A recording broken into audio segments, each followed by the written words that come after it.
Bonsoir messieurs, dames. Ce soir, nous sommes dans le cours 105 d'art dramatique.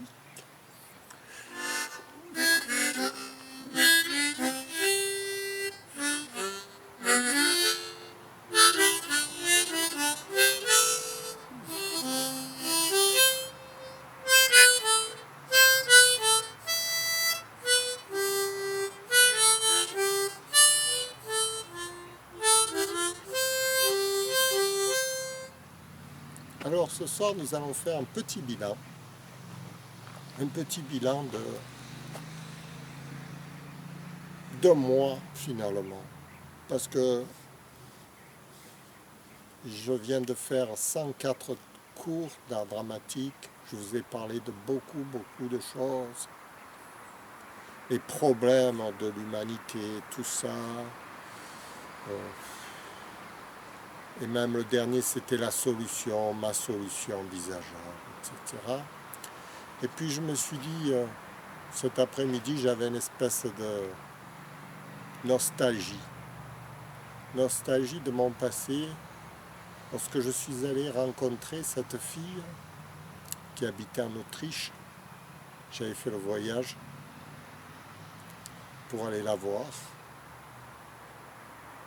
Dans mon idée, c'était d'abandonner tout mon passé, de recommencer une nouvelle vie là-bas. Et quand je suis arrivé à Innsbruck, j'étais émerveillé par la propreté d'une ville très entretenue, soignée, émerveillé par la gentillesse des gens. Et puis mon cœur battait comme si je renaissais, vous voyez. En fait, j'étais comme dans la chanson de Sardou quand il dit « Je vole, mes chers parents, je pars. Je m'en vais, mais je pars.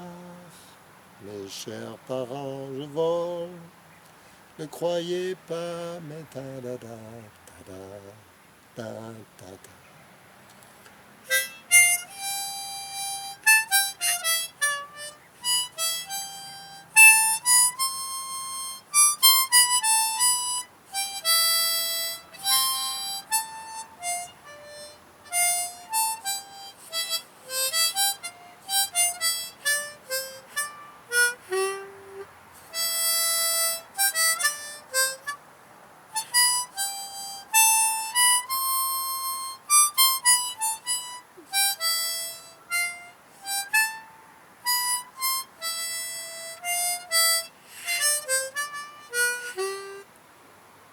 Dans mon idéal, je voulais vivre dans la forêt, un peu comme ici, vous voyez.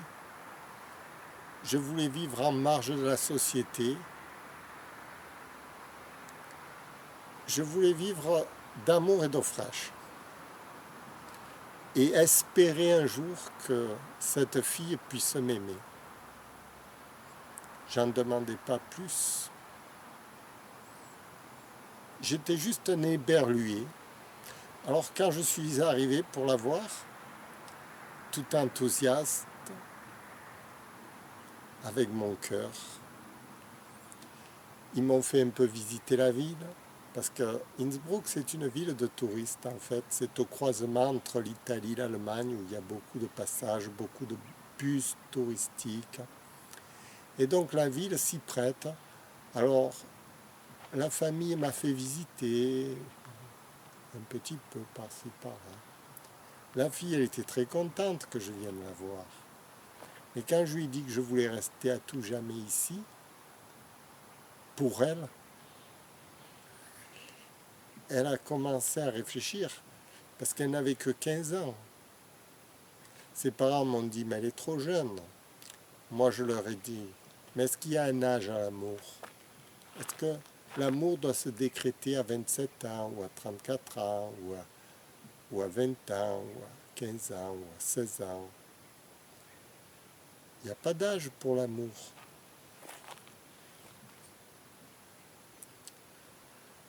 Je refais pas un procès, c'est pas ça du tout le but de ma vidéo. Le but de ma vidéo, c'est pour vous montrer à quel point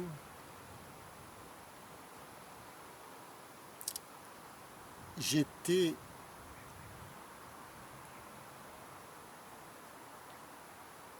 presque bête et naïf. J'avais aucun moyen de parler l'allemand. J'arrivais pas du tout à apprendre cette langue.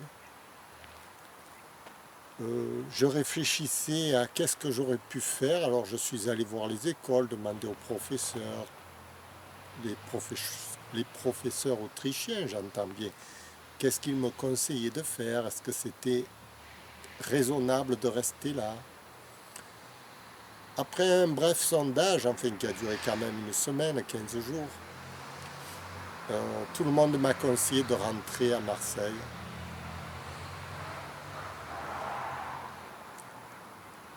En pensant qu'il n'y a pas d'avenir pour moi, loin de ma famille, tout seul. Qu'est-ce que je vais devenir?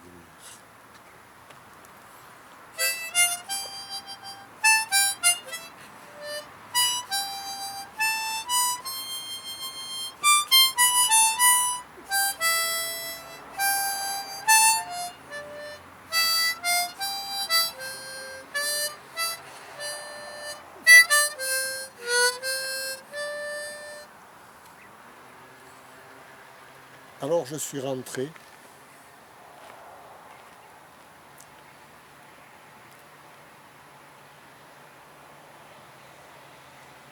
Je ne suis pas rentré parce qu'ils m'ont conseillé de rentrer. Je suis rentré pour soulager ma famille, qui était à Marseille.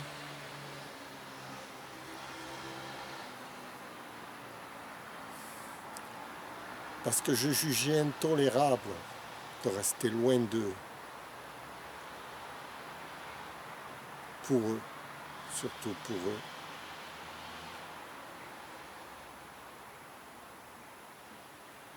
Je n'ai pas pu le supporter. J'avais le mal de ma famille. Pas parce qu'elle me manquait, parce que moi, pour moi, je volais. J'étais en pleine liberté, émancipation.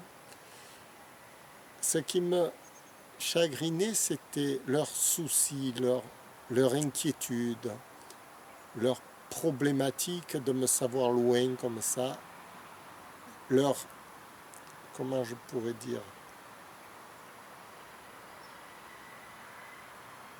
leur problématique mentale qu'ils avaient.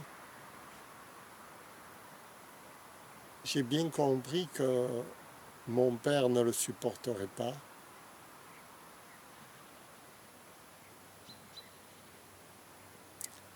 Ma mère, elle était assez inconsciente, elle est toujours restée inconsciente sur ces sujets-là, sans savoir si c'est bien ou mal, un peu résignée.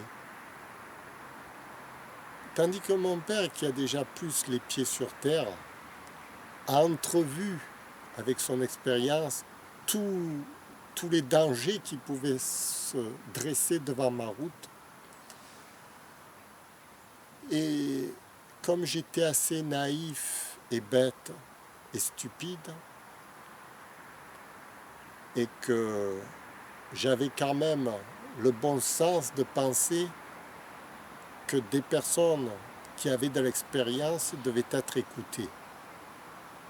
Et donc, je m'en suis remis au jugement de toutes ces personnes qui m'ont conseillé de rentrer chez moi.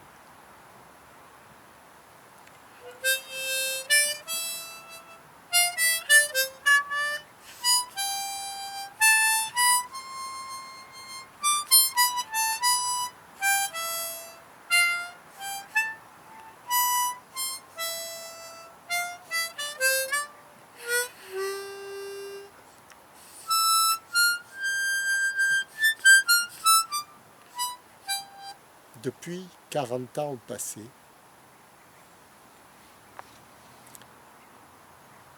et en rétrospective, je pense qu'ils ont eu raison. Et que j'aurais foutu ma vie en l'air si j'avais erré comme ça dans les rues. j'aurais très mal fini. Certainement très très mal fini, malgré moi. Mais Charles, c'est bien loin de tout ça. Ah, ah.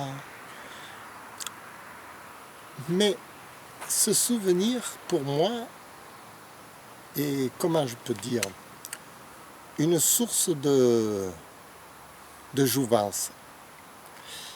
Et alors, j'ai décidé de me reconstruire ce souvenir en moi pour m'apporter le bienfait de vivre, pour revivre le bonheur de ma jeunesse. C'est un peu bête à dire, mais comment je peux dire?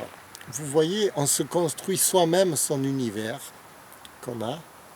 C'est un peu comme un personnage théâtral, il se construit son cadre de vie.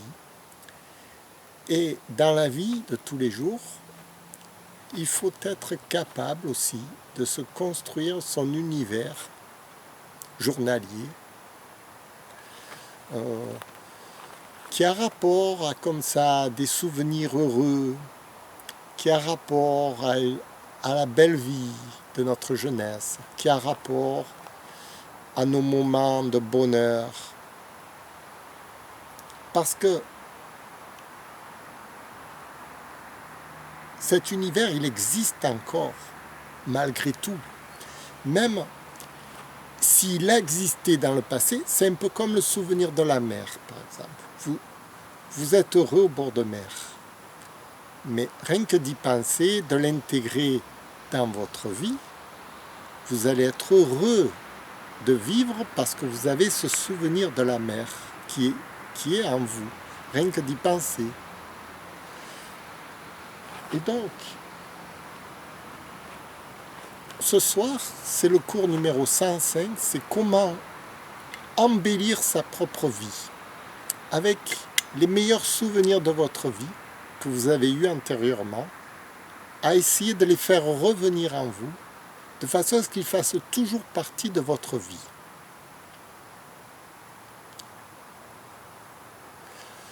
Et alors là, vous allez commencer à avoir du bonheur. Vous voyez, comme ça, comme par magie, vous allez éprouver de la joie de vivre, de l'enthousiasme. Vous allez penser aux choses qui vous ont fait plaisir lorsque vous étiez beaucoup plus jeune. C'est le cas. Si, lorsque moi j'ai atteint un âge avancé, maintenant j'ai 58 ans, disons, je suis à l'apogée de ma vie d'un homme. L'apogée, c'est-à-dire, c'est maintenant qu'il faut que je prenne, je puise dans les ressources de ma vie pour construire mon avenir. Si je ne puise pas dans ce que j'ai déjà construit, je suis mort. Hein. Maintenant, c'est comme l'écureuil, il a amassé les noisettes, vous voyez, toute sa vie. Et puis, il a fait un gros paquet de noisettes et il va puiser dans toutes les noisettes, c'est-à-dire dans son garde-manger, quoi, dans ses réserves. Voilà. Et là, je suis à cet âge-là où j'ai amassé jusqu'à présent. Maintenant, je vais un peu piocher pour justement embellir ma vie. Et dans toutes ces noisettes, il n'y a pas que le travail finalement, il y a aussi les souvenirs, les bons souvenirs, les choses qui nous ont fait plaisir à certains moments de notre vie. Et il faut absolument qu'elles fassent toujours partie de votre vie, qu'elles embellissent chaque jour que vous vivez, de façon à ce que vous rayonnez dans la vie, que vous soyez heureux. Voilà. C'était le cours numéro 105 d'art dramatique, comment être heureux. Sur terre, sur terre, sur terre, on est sur terre. Oh.